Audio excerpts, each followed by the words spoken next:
Sudah di-record ya. Baik, bismillahirrahmanirrahim. Assalamualaikum warahmatullahi wabarakatuh.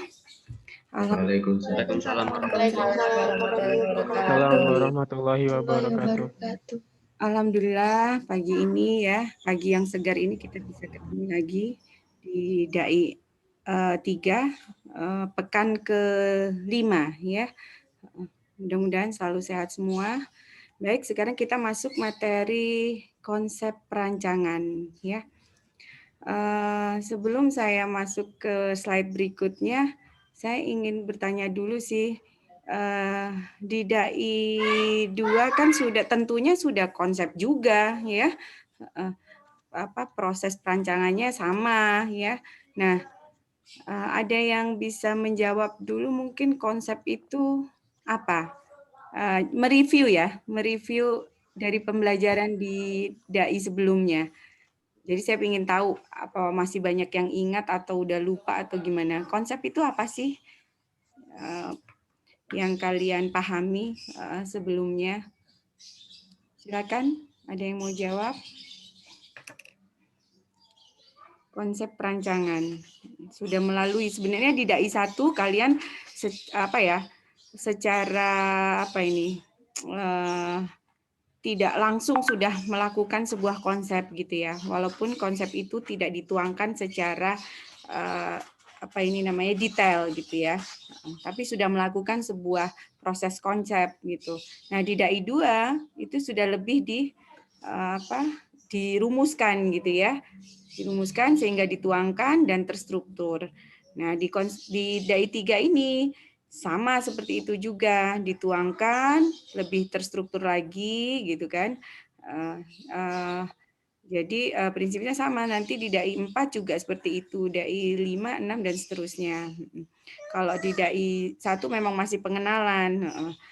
Ternyata kita itu secara tidak langsung tuh dalam merancang itu pasti melalui proses konsep gitu. Nah, coba saya ingin mereview gitu ya, melihat ulang pemahaman kalian tentang konsep. Coba ada 2 orang saja yang menjawab, menyampaikan pendapatnya tentang konsep selama di DAI 2. Mungkin siapa? Saya tunjuk langsung aja ya. Yang kelihatan di saya Rusdiansah. Konsep. Baik Bu. Menurut saya konsep perancangan itu adalah tahap selanjutnya dari analisa Bu. Tahap setelah analisa gitu ya. Oke, ya. Yang lain? Hafiz Lutfan. Ya Bu, menurut saya konsep perancangan adalah ide atau gagasan pokok dalam perancangan begitu Bu. Ide atau gagasan pokok dalam perancangan. Jadi satu memang konsep terkait tadi setelah tahap analisa kita melakukan konsep. Konsep juga adalah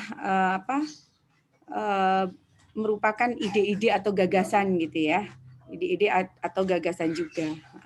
Oke, kalau gitu saya lanjut ya ke slide berikutnya. Nah, ini konsep itu apa? Ya, tadi disampaikan gagasan atau ide ya. Gagasan atau ide oleh Hafiz tadi. Jadi konsep itu memang adalah sebuah atau suatu gagasan awal gitu ya, yang digeneralisasikan ya. Ini menurut Edward T. White ya. Jadi konsep juga adalah suatu pengembangan yang harus diperluas dan dikembangkan kemudian secara lebih terperinci. Pengembangan ini harus di bold ini. Pengembangan ya. Pengembangan yang harus diperluas. Nanti ada kasus, biasanya ini pengembangan ini dilupakan. Ya, nanti ada kasus, nanti saya sampaikan di slide berikutnya. Nah, konsep adalah sekumpulan taktik dasar untuk melanjutkan perancangan. Jadi ya taktik itu strategi ya, strategi dasar untuk melanjutkan perancangan. kemarin kita belajar analisis. Analisis itu juga berisi ide-ide gagasan ya. Ide-ide gagasan yang di situ banyak ide yang kita kita tuangkan ya, kita hadirkan di analisa. Jadi analisa itu lebih ke proses berpikir gitu ya. Proses berpikirnya dikeluarin semua ide atau gagasan. Tapi kalau di konsep ini bisa merupakan sebuah sintesis gitu ya. Sintesis dari hasil analisa. Kemudian konsep juga menurut Edward T. White adalah suatu persepsi tentang penghasilan bentuk dari suatu analisis permasalahan. Ya, jadi setelah proses analisis atau proses berpikir itu ada sebuah konsep. Ya, konsep ini juga adalah bisa kita simpulkan sebuah sintesis, sebuah keputusan gitu ya, ketok palunya gitu ya, untuk memutuskan dari setelah proses analisis ya. Jadi sintesis atau keputusan yang diambil ya setelah proses berpikir panjang. Di analisis itu panjang. Sebenarnya waktunya untuk analisis itu lebih lama daripada konsep ya. Karena dia proses berpikir. Tapi kita waktunya sama ya. Ya karena terbatas 16 pertemuan. Jadi outputnya juga banyak ya, ada gambar kerja, jadi ya harus dimanfaatkan. Tapi sebenarnya idealnya konsep itu memang lebih lama dari konsep ya, karena dia proses berpikir ya. Di situ kita ngeluarin ide sebanyak-banyaknya. Nah, pada saat konsep kita putuskan, kita sintesis gitu. Nah, dan itu perlu pengembangan ya. Oke, lanjut slide berikutnya. Karakteristik dari konsep. Nah, ini masih teori ya, maksudnya masih teori ya dasar sih, mengingatkan kembali sebenarnya ini. Karena sudah kalian lakukan di DAI 2. Jadi ini mengingatkan kembali. Karakteristiknya konsep apa?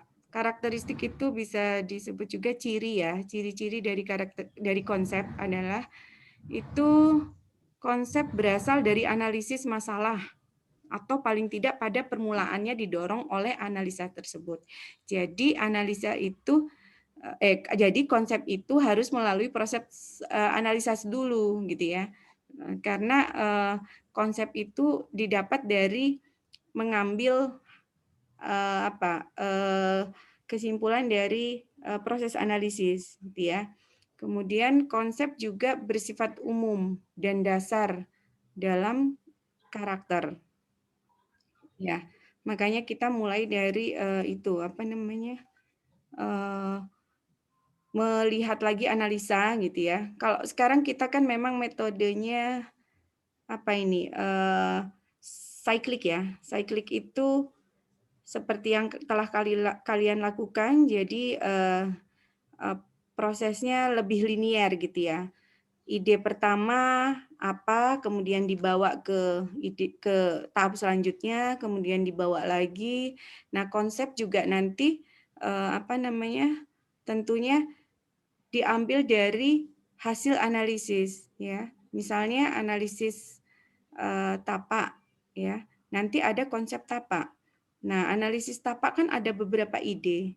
Nah, ide itu kita ambil ya, kita ambil semua, kemudian kita cek gitu, maksudnya di cross check ya, di cross check apakah sudah sesuai dengan tagline dan konsep kita gitu ya. Oh, ternyata sesuai.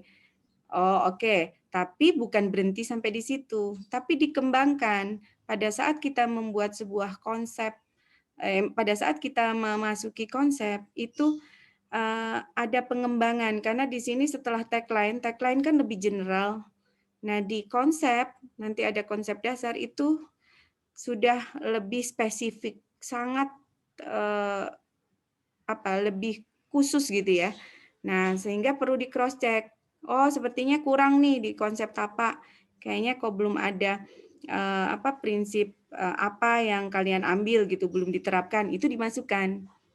Nah, yang sering terjadi adalah hanya mengcopy paste dari analisa. Itu enggak boleh. Karena di konsep, memang di analisa kita sudah proses berpikir, tapi di konsep bukan hanya memutuskan, tapi harus dikembangkan gitu. Saya suka pakai contoh ini nih. Misalnya kita dalam berpakaian, itu pasti punya konsep ya kalian, ya kan? Oh, saya kok suka konsep country gitu ya. Jadi nanti pakai topi berkuda gitu ya. Terus warna bajunya coklat gitu kan. Sebelumnya kan memilih, menganalisa, oh saya kok suka country gitu ya, gaya country atau casual mungkin ya, casual gitu. Nah, tapi pada saat kita memutuskan untuk casual, itu kan pasti kita cross check, sudah benar nggak sih casualnya, warna bajunya udah benar, terus kemudian modelnya sudah benar gitu kan ya, aksesorisnya udah benar.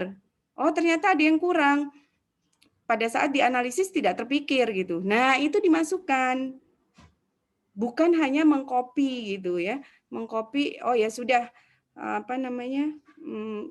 misalnya tema bajunya tadi casual gitu ya, udah disiapin gitu. Nah pada saat kita memutuskan memakai itu kan kita melihat di cermin, oh kayaknya ada kurang ini. Nah di situ loh, pada saat kita itu perlu pengecekan, cross check apakah benar ini prinsip-prinsip casual sudah masuk gitu.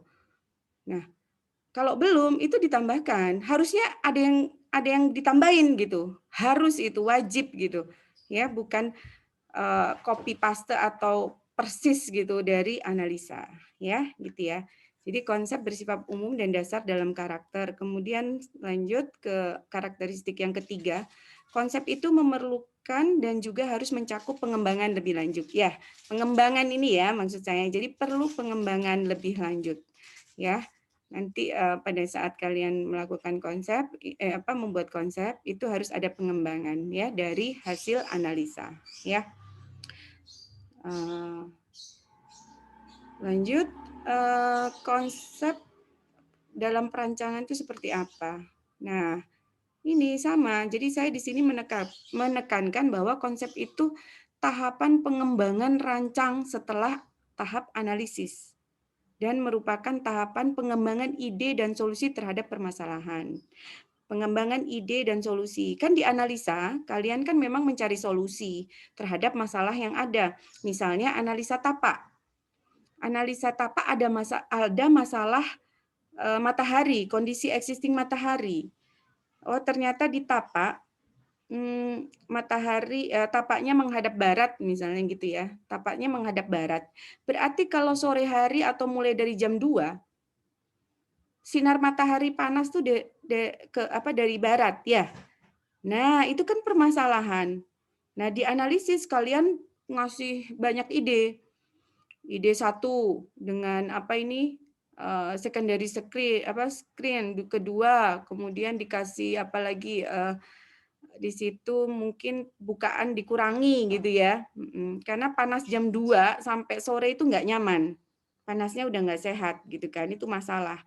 Nah, setelah nanti masuk konsep, karena dia pengembangan gitu ya, pengembangan ide dan pengembangan dari penyelesaian yang sudah dibuat di analisis, jadi harus ada penambahan.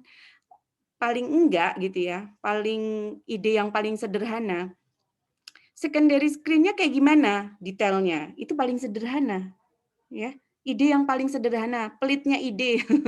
Kalian mungkin aduh kok males mikir, ya udah itu pelitnya ide gitu. Tapi itu udah melakukan pengembangan. Jadi dibuatlah detail secondary screen itu kayak gimana. Ya, kalau mungkin mau ide yang lebih lebih maksimal gitu ya berpikirnya, itu mungkin permasalahan matahari tadi. Bisa jadi bentuk denahnya yang awalnya rata menghadap barat gitu ya. Jadi ada coakan itu apa? Coakan itu apa ya? Pemotongan ya. Jadi pemotongan bentuk yang awalnya bentuknya lurus jadi bentuk L gitu belok gitu kan ya. karena mungkin matahari ada bayangan dari dinding yang L tadi terhadap dinding yang menghadap barat gitu. Itu berarti berpikir denah, ya kan, ngerubah denah. Nggak apa-apa. Harus ada pengembangan. Tentu konsekuensinya memang. Nah, itu bagus. Berarti dia konsepnya benar-benar dipikir dengan matang gitu ya, dan diputuskan dengan hati-hati gitu, ya. Itu mungkin yang itu contoh ya, contoh permasalahan di TAPA. Tapi nanti kita harus memperhatikannya pada saat konsep, tidak hanya tema atau apa kalian tuh konsep dasarnya ya, tagline-nya, tapi juga objeknya. Objeknya ini rumah tinggal gitu. Nah, kalau tadi matahari, berarti kalau posisinya menghadap barat itu kamar. Nah, kenyamanan untuk istirahat terganggu, istirahat siang, misalnya tidur siang, panasnya terik dari sana, berarti objek juga harus diperhatikan gitu. Kalau membuat rumah tinggal terus nanti membuat sekolah itu kan beda. Itu di konsep juga harus dipikirkan. Jadi tidak hanya memikirkan konsep dasarnya ya, tapi objek juga harus dipikirkan, terus juga penggunanya siapa gitu ya. Nah, itu contoh proses saja ya. Jadi seperti itu ya. Jadi ini direkam nih. Jadi dia itu konsep itu adalah tahapan pengembangan ide ya. Pengembangan ide atau pengembangan rancangan setelah tahap analisis. Jadi ada pengembangan. Jangan sampai terjadi lagi seperti kakak-kakak tingkat sebelumnya selalu hanya copy paste itu ya dari analisis. Tidak seperti itu. Jadi harus mengalami pengembangan ya. Itu tolong dicatat. Oke. Nah, ini proses perancangan kita sudah melalui tahap programming ya. Isu, data, terus masalah di sana apa gitu ya. Dengan klien pengen apa dan sebagainya, itu udah melewati tahap pertama, programming. Kemudian kita masuk ke tahap analisis juga sudah kemarin analisis TAPA ya. Bentuk, struktur dan utilitas dari Pak Isom ya. Itu dan sudah juga mungkin sekarang dikumpulkan ya. Nah, kemudian sekarang kita masuk ke konsep ya. Tahap ketiga adalah konsep ya. Tahap keempat ini ada perencanaan ya, perencanaan dan perancangan. Jadi outputnya gambar arsitektur dan gambar kerja ya, 45 itu ya. Enggak saya catat di sini. Oke. Terus kita masuk ke tahap konsep karena ini yang akan kita lalui ya. Jadi tahap konsep ini konsep dasar. Nah, ini ya. Konsep dasar tadi kan pengembangan ya, pengembangan rancangan. Di analisa kan kalian sudah bikin tagline. Setelah melihat isu, kalian muncullah tagline ya kan? Isunya dari tapak, dari klien, kemudian dari rumah tinggal sendiri, rumah tinggal yang Islami kayak gimana, itu isu kan. Nah, setelah itu kan kalian bikin konsep dasar. Sudah ada tagline. Dari tagline itu ditarik ke konsep dasar. Konsep dasar ini harus mengalami pengembangan, bukan persis sama dari sana, tapi dasarnya dari tagline. Jadi dikembangkan. Misalnya kemarin bikin apa? Itu ya, misalnya menggunakan tagline ini apa? Menyatu dengan alam ya. Misalnya menyatu dengan alam gitu konsep rumah tinggalnya. Nah, nanti di tagline mungkin hanya ketemu kata-kata kunci aja ya, menyatu dengan alam misalnya gitu, atau apalah ya, yaitu menyatu dengan alam. Terus kemudian di situ hanya ditulis apa ya, menyatu dengan alam itu poin-poinnya apa gitu ya. Nah, di konsep dasar harus lebih rinci. Jadi menyatu dengan alamnya itu bagaimana? Ada karakteristik yang disampaikan di situ. Menyatu dengan alam itu karakteristiknya apa? Karakteristiknya dia alam dimasukkan dalam misalnya gitu, dimasukkan ke dalam sebuah bangunan gitu, nature-nya gitu ya. Entah itu jadi angin, view, apa semua dimasukkan ke dalam bangunan. Terus atau apa? Nah, itu harus harus ada, dan itu bukan hasil persepsi kita saja, tapi ada referensi di konsep dasar ini, referensi yang kita ambil. Misalnya kalian ada tentang ini tadi, menyatu dengan alam. Mungkin menurut siapa? Menurut Tadao Ando mungkin. Menyatu dengan alamnya punyanya Tadao Ando. Itu seperti apa? Di sini ditulis prinsip-prinsipnya menyatu dengan alam dari Tadao Ando gitu loh. Jadi harus ada referensi. Itu lebih apa ya? Nanti bisa lebih muncul desain yang benar-benar berkarakter gitu. Karena desain yang baik itu muncul sebuah karakter dalam bangunan gitu. Karakter itu dari segala sisi gitu ya. Bukan hanya kelihatan dari tampilan saja, dari fasad aja karakternya muncul. Pada saat masuk biasa aja, enggak ada karakter yang menjadi ciri khas gitu ya. Karakter itu berciri khas gitu ya. Nah, itu. Jadi harus semua karena kita melalui proses konsep gitu ya, ada konsep dasar gitu ya. Oke, konsep dasar gitu. Jadi harus di breakdown lagi lah ya. Secara teknis harus di breakdown lagi dari tagline gitu ya. Ambil referensi lagi, mungkin di tagline belum ada referensi atau referensinya masih kurang, itu masukkan ya. Jadi lebih berkembang dan lebih spesifik itunya, tagline-nya ya. Penerapannya bagaimana? Itu dibikin. Penerapannya mungkin dengan tulisan-tulisan dulu gitu ya, ada sketsa dikit tidak masalah ya. Kemudian yang lebih bagus malah ya, ada imajinasi dari konsepnya gitu.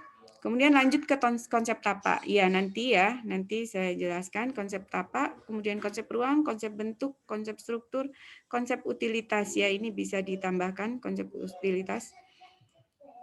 Oke, ini tadi sudah sedikit saya jelaskan konsep dasar. Jadi yang saya sampaikan tadi, jadi dasarnya dari tagline kita, karena kita sudah menentukan konsep sebenarnya, konsep dasar di awal. Jadi tagline itu sebenarnya sama dengan konsep dasar, ya. Hanya dia masih general, belum spesifik gitu. Nah, kalau masuk konsep dasar, karena kita sudah beranalisis gitu ya, sudah melakukan proses analisis, tentunya di sini ada konsep dasar yang harus dikembangkan gitu. Karena sudah keluar ide-ide, terus mungkin kayaknya harus mengerucut gini nih konsepnya gitu. Konsep dasarnya, maaf gitu ya. Jadi konsep dasar itu apa? Paparan singkat tentang relevansi konsep terhadap objek dan permasalahan perancangan. Ya, jadi kata lainnya adalah konsep dasar ini salah satu cara untuk menyelesaikan permasalahan yang ada ya pada rancangan. Jadi dia itu solusi gitu ya. Kemarin kan ada klien yang pingin ini, itu permasalahan ya. Yang pingin alam itu hadir di dalam bangunan.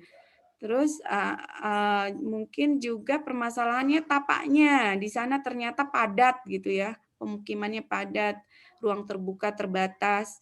Nah, bisa diselesaikan dengan apa gitu kan? Nah, seperti itu.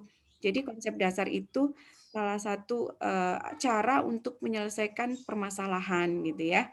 Jadi ada kata kunci di situ ya. Kemudian konsep dasar itu karakteristik umum dari konsep.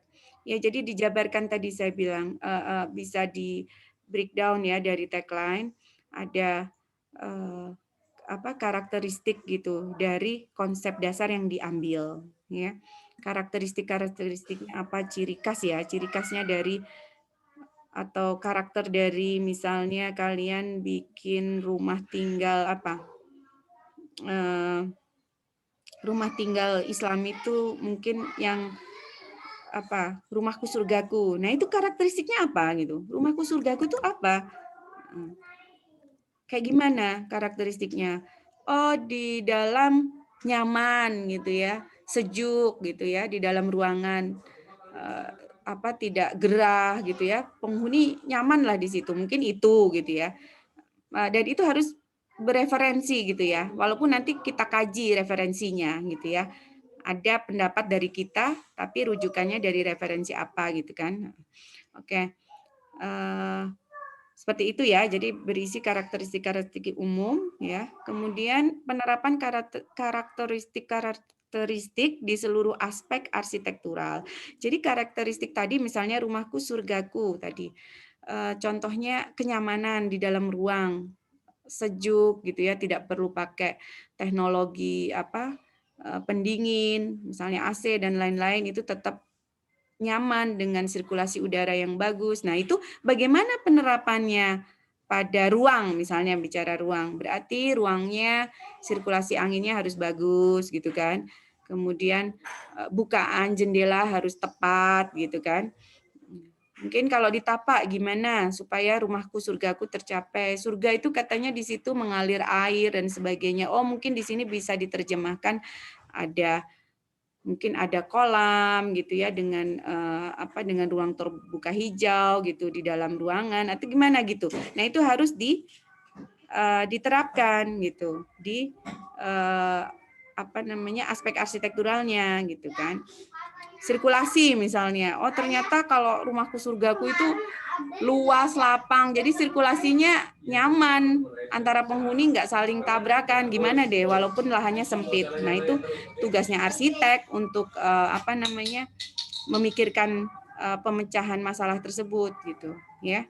Nah, jadi di sini di konsep dasar nanti ada penerapannya ya dengan kata-kata dulu gitu. Boleh dengan ada coret-coretan sketsa gitu ditambahkan, itu malah lebih bagus ya.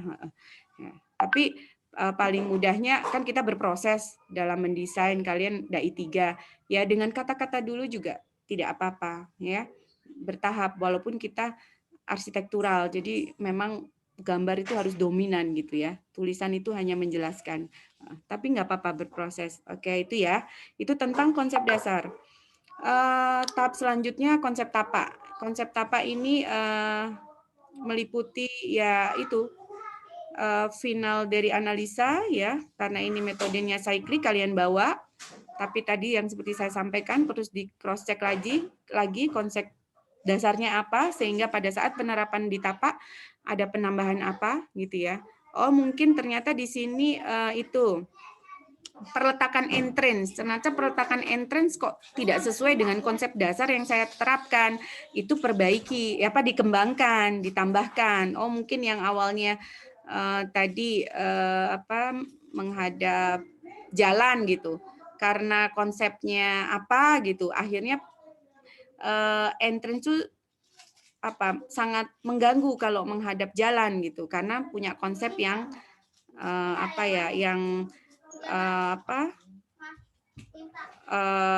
mungkin pengaruh angin atau apa gitu ya. Kalau langsung di depan jalan raya, entrance itu pintu masuk ke rumah itu langsung debu itu bisa langsung masuk gitu ya. Mungkin seperti itu permasalahannya. Setelah melakukan konsep dasar itu ada permasalahan seperti itu. Nah, itu bisa dikembangkan. Jadi jangan takut untuk merubah di konsep gitu. Di sini bukan merubah tapi mengembangkan, maksudnya gitu ya. Jadi seperti itu. Kemudian di konsep ruang sama juga seperti itu ya. Jadi konsep ruang itu kalian harus ngecek zoningnya gimana, sudah sesuai kah, penataan ruangnya gimana, hubungan antar ruangnya sudah oke gitu, udah memang ruang satu dengan ruang lain sudah nyaman gitu ya, secara privat atau secara publik gitu ya, sudah pada posisi yang benar gitu, itu dicek lagi. Suasana ruang, karakter ruang dan sebagainya ya. Kemudian konsep bentuk. Nah, konsep bentuk ini kalian perlu perhatikan geometri bangunannya gimana. Sudah sesuai dengan konsep dasar yang dipilih gitu, tagline yang dipilih gitu ya. Pemilihan material juga sudah sesuai gitu. Kalau mau tadi terkait hal-hal yang nature, misalnya contohnya menyatu dengan alam, itu pemilihan material udah cocok.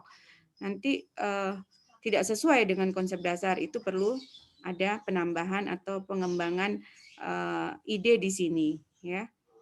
Pengembangan ide di konsep. Konsep struktur, substructure, main structure, abstructure itu perlu diperhatikan ya, dicek lagi. Ini bangunan 2 lantai ya. Jadi di situ kemudian konsep utilitas ya, meliputi air bersih, air kotor, kelistrikan dan lain-lain. Oke, terus kemudian penyajian konsep yang baik itu seperti apa gitu ya. Penyajian konsep yang baik itu harus komunikatif. Karena ini nanti apa ya? Finalnya tahap perancangan itu sebenarnya di konsep ini ke klien gitu loh. Klien ketok palu, oke, saya setuju dengan konsepnya, kan berarti gambar arsitekturnya lanjut ya gitu. Nah, makanya di sini penyajiannya harus diperhatikan, harus komunikatif. Paparannya singkat dan jelas, atraktif dan menarik, memperhatikan standar gambar arsitektural. Ini penting sekali ya, memperhatikan standar gambar arsitektural sehingga ide yang disampaikan, ide konsep yang disampaikan itu terbaca oleh owner gitu ya atau klien ya. Kemudian struktur sajian dapat dipahami dengan mudah ya. Jadi seperti itu yang perlu diperhatikan. Tapi kayaknya saya yakin semua penyajian oke-oke. Saya lihat mahasiswa di DAI 3 ini gitu ya. Mungkin sudah terbiasa di DAI 2. Jadi layoutingnya itu komunikatif sekali saya lihat ya. Nilai plus bagi saya. Oke. Nah, ini kita masuk ke contoh tadi kita memahami definisi, kemudian karakteristiknya, kemudian apa sih konsep dasar itu di dalamnya seperti apa. Nah, sekarang kita langsung contoh penerapannya ya.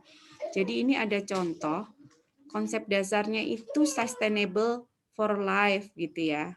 Nah, sampai muncul konsep dasar ini tentunya mungkin owner senang dengan hal-hal yang alami gitu ya. Akhirnya arsitek punya ide konsep dasarnya kata-kata ini, sustainable for life. Mungkin berawal dari ekologi gitu ya, mungkin mengenal alam ini gitu ya. Alam yang awalnya sangat ya alami gitu ya, dihadirkan oleh Allah itu sangat alami. Kemudian bagaimana dengan adanya kehidupan ini harus berkelanjutan gitu ya. Kemudian ada potensi ini culture kita gitu ya. Nah, kemudian ada faktor Islamic value juga, ada ini. Nah, ini proses berpikirnya. Ya. Kemudian ini proses secara generalnya. Kemudian ini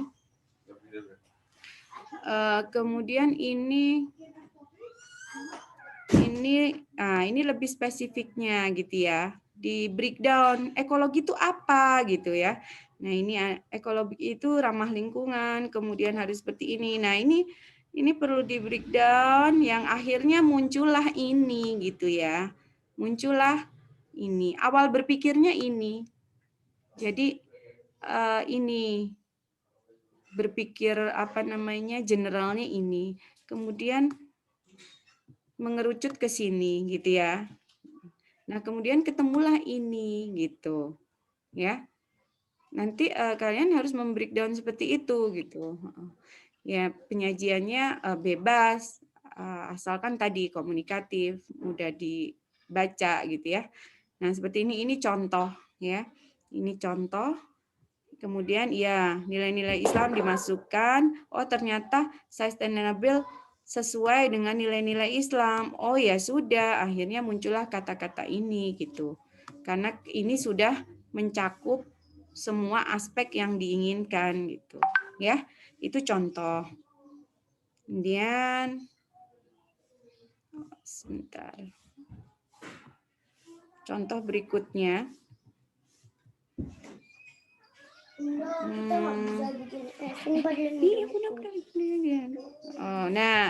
Contoh berikutnya adalah ini. Konsep tapak ya, kita masuk ke konsep tapak. Jadi konsep tapak ya tadi yang selalu saya tekankan di sini adalah pengembangan ide. Dari hasil analisa kita bawa ke sini semua ya. Kalian gambar side plan-nya gitu. Kemudian nanti ini area apa, mungkin ada perspektifnya seperti ini. Terus kemudian yaitu harus ada pengembangan dari hasil analisa, bukan sekedar copy paste dari kesimpulan analisa ya. Dicek lagi sesuaikah konsep dasarnya. Oh, ternyata ada yang perlu ditambahkan. Harus ada ya. Oke, itu contoh aja ya. Nanti kita lebih ke pertanyaan. Oke. Itu contoh. Nah, ini konsep ruang juga. Nanti tentunya kalian sudah punya itu kan, analisa ruang kan sudah ada denah itu ya, block plan ya. Bahkan sudah masuk ke organisasi ruang dalam tapak itu ya, ada tapaknya. Nah, ini ruang apa yang utama? Kalau rumah tinggal sepertinya ya utama semua ya. Jadi diusahakan di sini ada perspektif-perspektif ruang gitu. Kalian kan dianalisa buat sketsa, ya kan? Ada sketsa ruang gitu ya, berdasarkan persyaratan ruang ya yang ada. Nah, itu bisa dimasukkan ke sini, tapi bisa jadi ya harus jadi, bukan bisa jadi ya. Ada pengembangan dari situ. Karena di situ kan belum dicek secara ini apa? Ruang dalam tapak gitu ya. Misalnya jendela apa sebagainya. Itu mungkin ada perubahan dapurnya. Yang awalnya dapurnya mungkin view-nya ke mana gitu. Akhirnya view-nya ke belakang ke taman misalnya. Terus perabotnya juga jadi awalnya bentuk I gitu ya. Jadi L misalnya gitu. Ya, perlu di cross check lagi dengan konsep dasar yang dipakai ya. Oke, itu ya isinya kalau konsep ruang memang sketsa-sketsa ruang dengan denah ya. Oke, ini contoh konsep dasar lagi. Ya. Jadi konsep dasar awalnya tagline-nya ini kan dengan tagline private friendly house. Kemudian ditulis lagi latar belakangnya kenapa, kemudian apa ide-ide tentang private ini mulai dari apa materialnya apa dan sebagainya ya di breakdown gitu ya, kemudian muncul bisa ada ya sketsa begini ya. Oke, jadi konsep dasar lebih detail dari tagline ya, dan memang proses pengembangan dari tagline ya. Oke, ini konsep tapak. Ini contoh. Memang ya nggak ada contoh yang benar-benar sempurna ya. Jadi di sini juga ada kekurangannya, gitu ya. Nah ini kurang menggambarkan apa ya tapak ya kalau saya lihat. Harusnya dia utuh, ada lingkungan di sininya, kemudian layout lah, ada layout kasar gitu ya. Tapi di sini nah ini juga kurang spesifik. Nah, ini posisi di mana ini ya? Tapi sudah ada pengembangan lah. Dia sudah memikirkan detailnya, lanskapnya bagaimana nanti. Kemudian ke teras itu posisinya bagaimana, rata tanah atau ada tangga gitu. Dia sudah sebenarnya sudah detail, cuman kekurangannya adalah ini di mana posisinya nggak jelas. Cara penyajian ini kurang ya. Cara penyajian kurang komunikatif. Karena ini posisinya ini di mana, yang ini di mana. Ini posisi ini di mana. Ini kan orang harus baca dulu dan ngelihat ini. Nah, kalau yang komunikatif itu sudah kelihatan langsung, oh ini di sini gitu ya. Ini hanya ide-idenya sudah berkembang gitu ya. Makanya saya kasih contoh karena idenya sudah mengalami pengembangan dari analisa. Ya. Ini konsep ruang. Sama, ini juga ruang di mana, ruang apa. Ini kita harus benar-benar apa ngelihat dengan seksama gitu kan. Kalau yang komunikatif kan enggak, lihat sekilas aja sudah kebaca gitu. Oh ini ruang di sana, ini ruang di sana gitu ya. Ini penyajiannya yang kurang, tapi idenya sudah muncul dan dikembangkan. Oke, ini konsep bentuk. Ya, sama ini juga hanya contoh gitu ya, hanya contoh cara apa namanya menuangkan ide bentuk gitu ya. Setelah proses analisis, hanya di sini juga kurang detail ya. Jadi jangan jadi contoh yang 100% apa ya benar-benar bagus, bukan. Ini hanya prosesnya sudah dilewati, tapi memang ada kekurangan gitu ya. Jadi ini kurang detail lah. Tapi di sini sudah apa ya mewakili lah dia ya. Karena kadang kalau kami menampilkan ini dipikir apa namanya yang benar-benar bagus gitu. Enggak ya. Jadi ini secara prinsip sudah masuk gitu ya. Iya, secara standar sudah masuk standar ya. Hanya kurang maksimal. Ya ini, nanti konsep bentuk, tampilan didetailkan gitu ya. Mungkin tadi posisi teras. Nah, itu seperti apa dengan penutup atap yang bagaimana itu didetailkan. Carport misalnya di mana, kemudian dinding-dinding ini masih kurang ini ya. Dinding-dinding itu dijelaskan di sini. Konsep struktur ini ya standar ya. Substruktur jadi ada main structure, ada upper ya. Paling enggak pondasinya apa? Untuk 2 lantai harus tahu. Kemudian pondasinya apa gitu ya. Pakai pondasi foot flat menerus atau gimana. Kemudian 2 lantai untuk main structure-nya itu lantai untuk